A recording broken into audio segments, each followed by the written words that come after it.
Okay, I need to ask you something, and I know it's going to sound ridiculous, but I'm so serious about this. I don't know if many people have even considered this.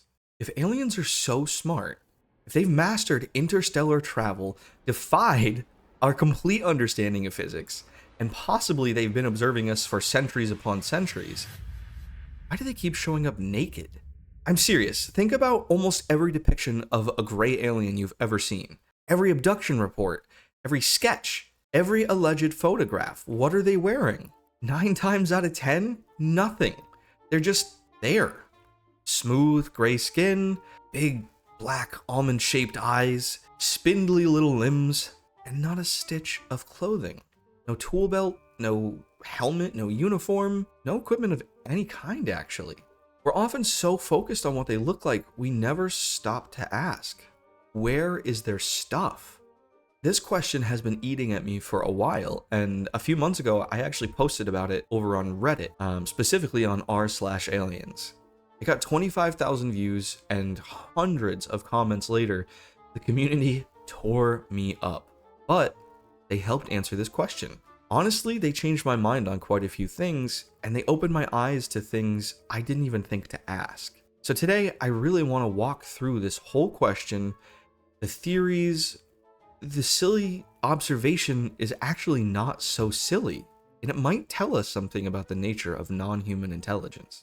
Welcome to Under Observation. This episode is a little different from our usual deep dives. We're not covering some specific case today, although there will be relevant lore. Instead, we're doing something a little bit more speculative. We're taking a single question, and we're following it where it leads. If you're here for evidence-based analysis, don't worry. We will get back to that next episode. But I think there's real value in hearing this out and in asking yourself the weird questions that nobody typically asks. Because sometimes those really weird questions reveal assumptions we didn't know we were making. Okay, so face value here sounds pretty trivial.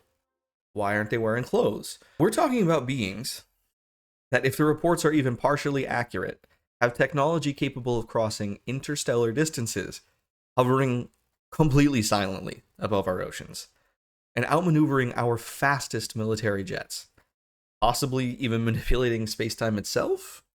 The engineering required for any of those feats implies a civilization of extraordinary intelligence and capability. On Earth, every civilization ever developed technology, and I do mean ever. Tools, equipment, and protective gear was part of that itinerary. They needed equipment to further their civilization, not because of vanity. It wasn't like Fashion Week, but because of necessity. Initially, we started wearing clothes because our environments demanded that adaptation. We needed parkas in the Arctic, pressure suits out in space, hazmat gear in chemically contaminated or otherwise zones. Even a civilization that has solved every comfort problem, even if their biological nature was perfect, they would still need task-specific equipment. Our astronauts don't float around the ISS naked just because the temperature is controlled. They wear flight suits inside the ISS with pockets and tools and communication equipment, because work requires gear.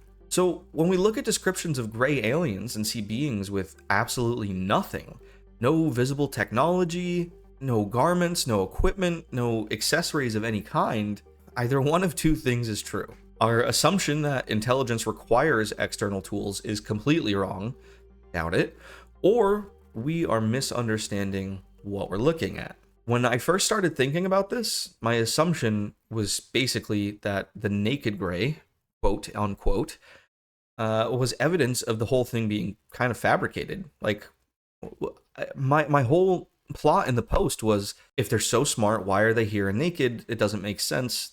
That's never going to happen.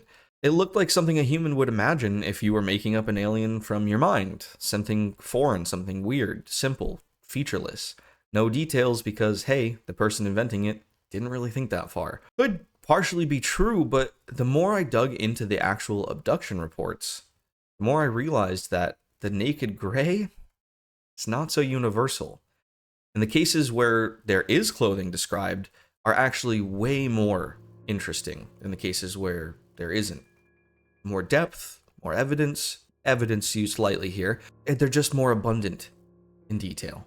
And so The popular image of a gray alien, the one that you'd see on a t-shirt in a clothing store at any beach town ever, that one is smooth, featureless, it's unclothed. But when you go to the primary sources like those experiencers and the abduction reports, even the original abduction reports, a surprising number of them describe clothing. And the consistency of those clothing descriptions across the independent reports, countries or nations away, it's a data point worth examining, because the clothing isn't so different between those reports. Okay, so let's talk cases. The two cases that essentially created the modern gray alien archetype. Betty and Barney Hill, 1961. I'm sure you've heard of it if you're at all interested in aliens. This is the case that put gray aliens in the public consciousness. Betty described the beings in her report as about 5 feet tall, with gray skin, large eyes, slit-like mouths, and no protruding ears. In her descriptions, the beings were wearing clothing, specifically uniforms. During the examination that they supposedly did on her, the beings reportedly removed the Hills' clothes, which implies they understood the concept of clothing. And the beings themselves, in this report, were dressed. The case that started the entire gray alien mythos included clothed beings. And then there's Travis Walton, 1975. Walton described the short beings he encountered as wearing like orange or brownish jumpsuits, loose-fitting, uniform-like garments. And there's that word again, uniform. His boss later drew an illustration based on Walton's description, and it showed a gray alien in what looks like a jumpsuit. Walton's encounter also included a second type of being, taller, more human-looking, also clothed, possibly the tall Nordics. And again, this is back in 1975. The Lonnie Zamora case in Socorro, New Mexico, 1964, Zamora described small figures in white coveralls near the landed craft. And then, and this is the one I didn't really know about, the Skinny Bob story. In my Reddit post, it kind of blew my mind, but I got torn to shreds over not knowing Skinny Bob. And for anyone who hasn't seen it, in 2011, a YouTube account called Ivan0135 posted a series of videos allegedly showing gray aliens. In this video was an alien named Skinny Bob. The footage shows a thin, gray being that appears to be wearing some kind of close-fitting garment. It's definitely clothing. The videos have never definitively been debunked or confirmed, which is why this one was so important to me. No one has come forward to claim credit ever for creating them. And the visual effects community typically is divided on whether the footage could have even been produced with 2011 technology. The answer is yes, it could have been produced, but it would have cost an enormous amount of money.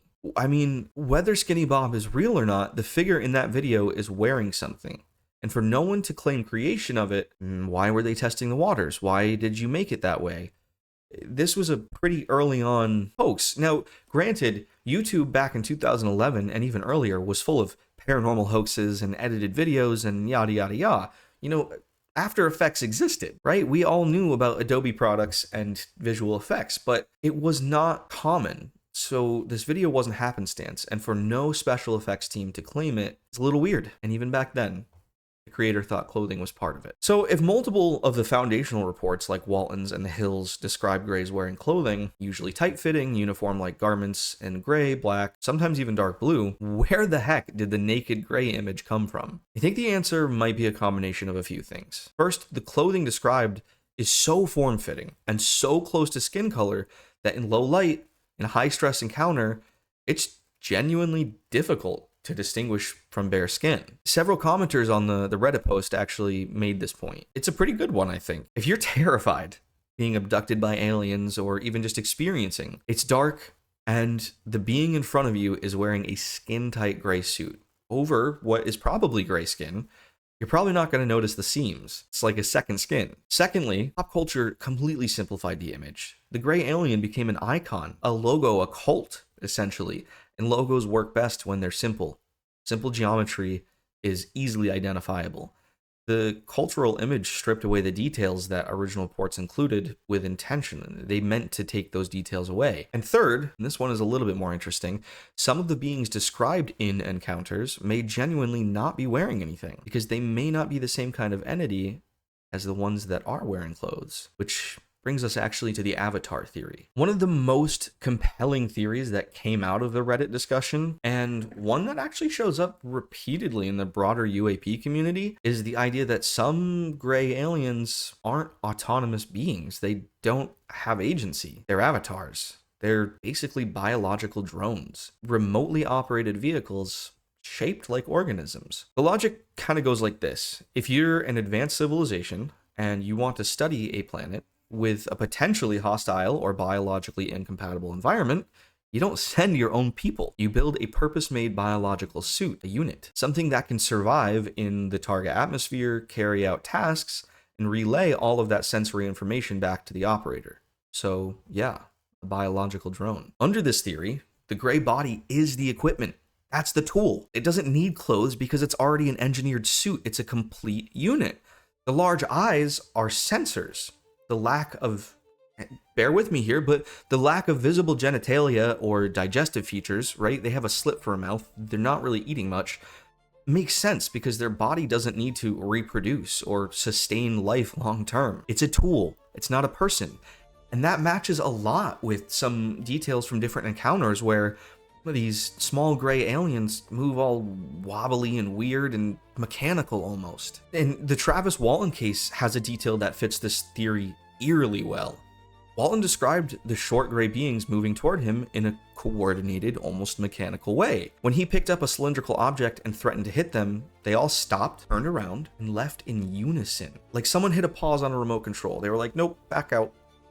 We're done here, that's okay. He then later encountered a taller, more human-looking being wearing a helmet, who actually led him through the craft in his abduction. Some researchers have interpreted this as Walton first encountering the drones, then actually meeting the operator. If the avatar theory is right, it does resolve the clothing question almost completely. You don't put a shirt on a Roomba. You don't dress up the Mars rover. If the gray body is a tool rather than a person or a being, clothing is irrelevant. The body was manufactured for the task. That's what we manufacture our robots for. And our robots don't need external protection beyond what we design them with, because its tolerances were engineered in. And also the hive mind behavior reported in multiple encounters supports this avatar/biological drone theory too. In case after case, grays are described as moving in coordination, communicating without speech, and typically responding to situations as a unit rather than as individuals. The pattern is pretty consistent with remotely operated systems sharing a single controller. We have drones that do this, or with a biological network operating under centralized direction, again, much like our aerial drones. Individual fashion choices here are kind of beside the point if there is no individual. There is also a version of this theory that goes further. Some researchers and experiencers have proposed that the gray body is essentially a containment system, that the skin itself functions as a protective membrane. One claim that shows up repeatedly in encounter literature is that gray bodies produce waste through their skin rather than through a digestive or excretory system. This waste is actually what smells really strongly of ammonia, a really common detail in a lot of reports. The tight-fitting suit some witnesses described may actually be a protective membrane bonded to the skin. So again, that is a tool. And it makes sense, you just need a protective skin. It's designed to contain this waste and protect the biological substrate from environmental contamination. And under this kind of further interpretation, the suit and the body are so integrated that they appear like one thing. Again, earlier, if you're terrified, you're not going to see the seams on what is effectively a second skin. You'd look at it and see what looks like a naked being, when what you're actually seeing is a being or a biological avatar wearing a protective unit around itself. And let's just be clear here, I cannot verify any of this. These are abduction reports, experiencer reports. These are claims, not peer-reviewed biology, but there is internal consistency in these data points among many stories. The ammonia waste, the skin-bonded membrane, the lack of visible seams, the difficulty distinguishing suit from skin in low-light settings. These details show up across decades of reports. Either there's a real phenomenon being described here, or the lore has become so self-reinforcing that new accounts echo all of the old ones. Both are possible, but I don't think people have gone this far back to create a coherent story. I think the story is coherent. Let's zoom out for a second from the specific question on clothing and talk about more of what this whole exercise and discussion actually revealed, specifically in the way we think about non-human intelligence. When I first wrote the post, my reasoning was intelligence leads to technology, technology leads to tools, tools include protective equipment, therefore intelligent species like the aliens that we all describe should have visible equipment. It was a pretty clean logical chain. People didn't disagree with that, but it's definitely, almost certainly wrong.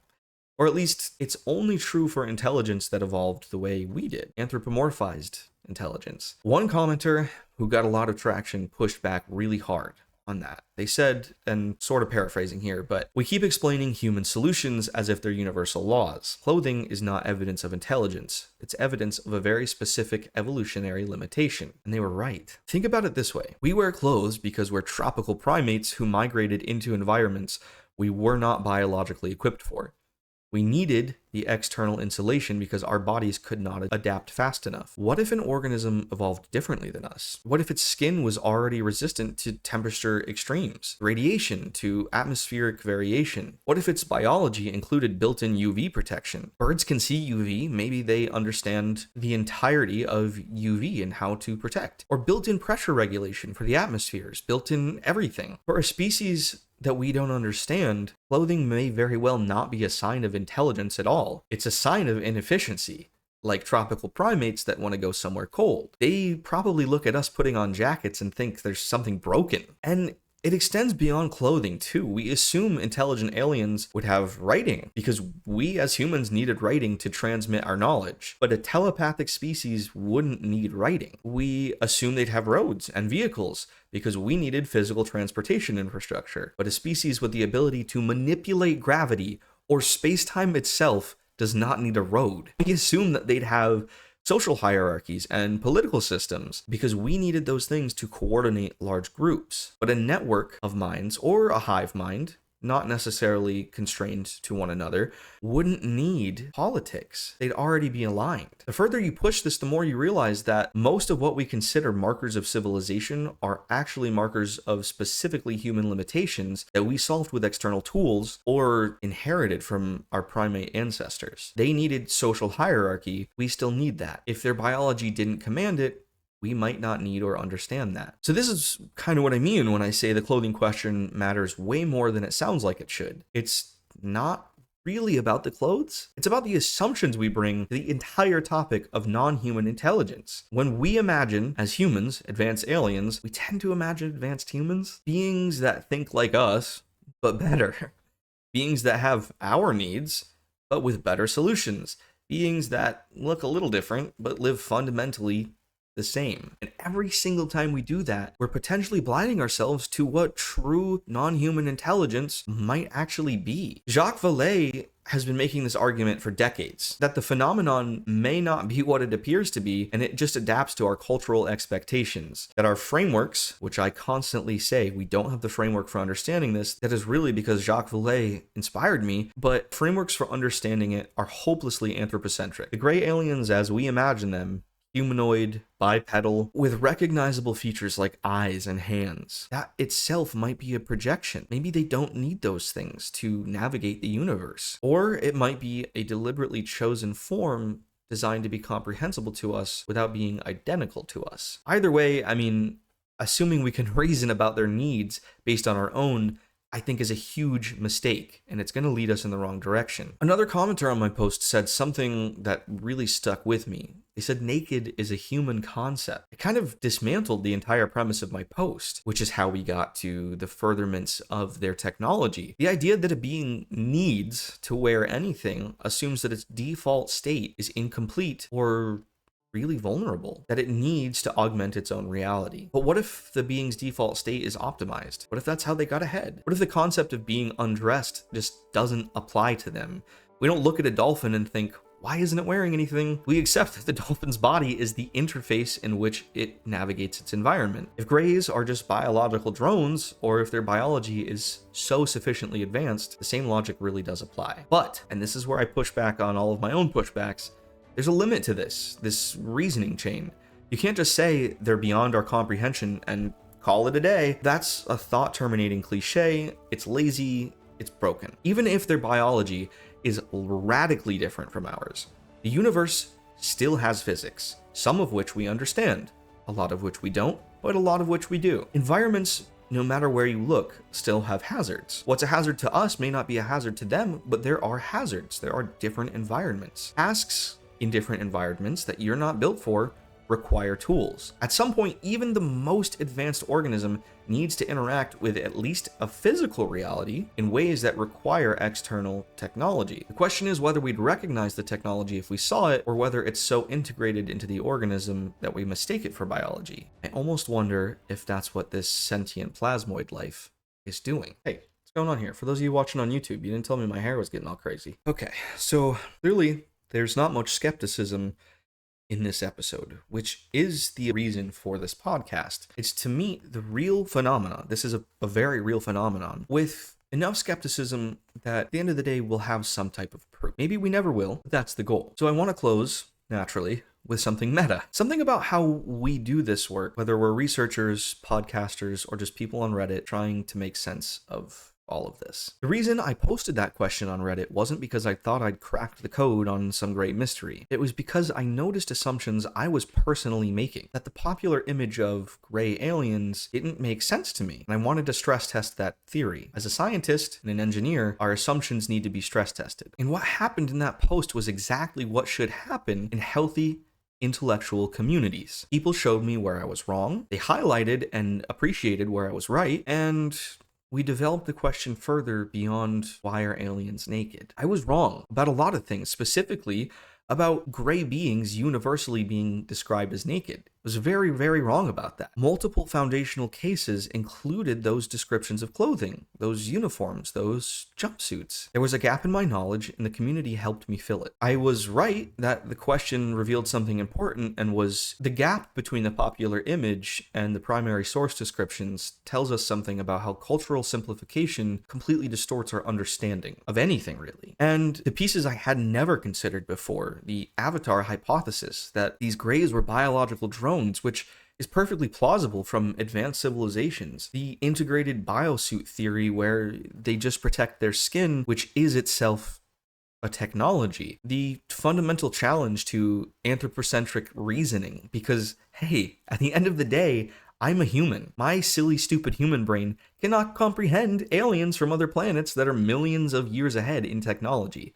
I can pretend, but I will never comprehend that. All of that came entirely from the community, and I never would have understood or recognized it had I not made that post, had I not asked the question. And that's really what I want Under Observation to be. Not a show where I tell you what to think, that's silly. We have enough of those. But a show where we think together. The case deep dives are me doing the research, and I present the evidence. But episodes like this one, where we take a question and follow it to any unexpected territory, freely, without critical judgment, we just test a hypothesis. I think those are just as important, because the phenomenon doesn't fit neatly into case files. Those are just pieces. As well, they're pieces that we've been allowed to see. It's gonna be weird, it's gonna be contradictory. This podcast will raise questions that sound silly, until you realize they're pointing at something very, very real. So why don't grays wear clothes? Maybe they do, and we've simply just been misremembering. Maybe they don't need to, because their bodies are engineered tools. Maybe the concept doesn't apply to them the way it applies to us. Maybe we're so locked into human frameworks that we can never see the technology even when it's right in front of us. Or maybe,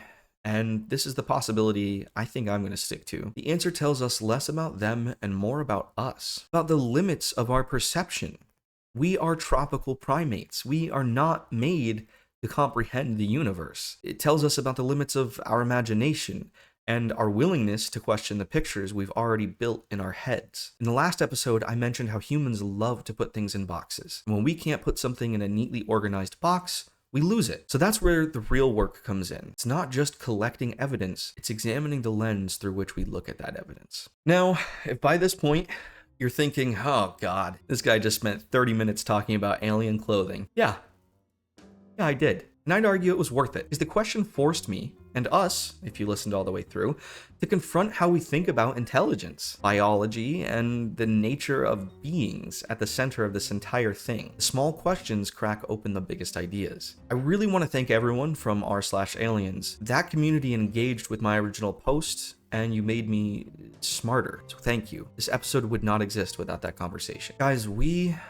are under observation. The question is, by what? And apparently, what are they wearing? Thanks for listening to Under Observation. If you haven't already, go back and check out our previous episodes. We've covered the Nimitz Tic Tac, Rendlesham Forest, the Ariel School encounter, and last episode's deep dive was into the Malmstrom Air Force Base out in Montana. If nuclear missiles getting shut down by UAPs is something you're interested in, then you're going to want to listen to that. And if this episode and its speculative exploration is something you want more of, please let me know in the comments, because this was so fun to make, and I think this is going to help us understand the phenomenon better. Until then, keep looking up at the secrets in the sky.